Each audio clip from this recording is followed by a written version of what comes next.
कहवा से आईनी श्री राम रघुबर दुल्हा बनी।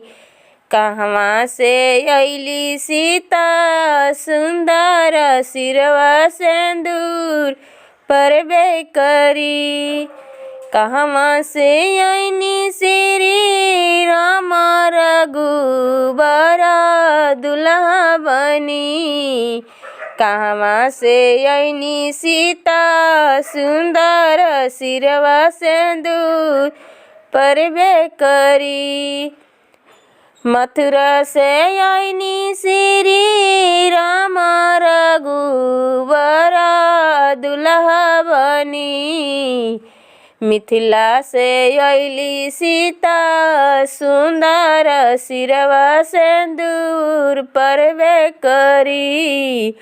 मिथिला से अइली सीता सुंदर सिरवा सिंदूर परबे करी। कहवा बैठैबा श्री राम रघुबर दुल्हा बनी।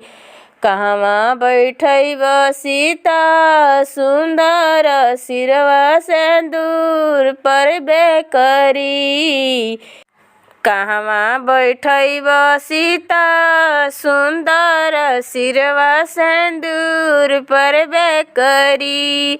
सबवा बैठैबा श्री राम रघुबर दुल्हा बनी।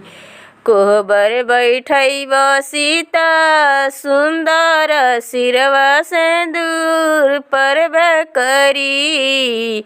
माड़वा बैठैबा सीता सुंदर सिरवा सिंदूर परबे करी। जब ही राम धेनुष बणवा उठौनी रघुबर दुल्हा बनी। धेनुष के कैनी दुई खंड सिंदूरवा सिरवा परबे करी। धेनुष के कैनी दुई खंड सिंदूरवा सिरवा परबे करी।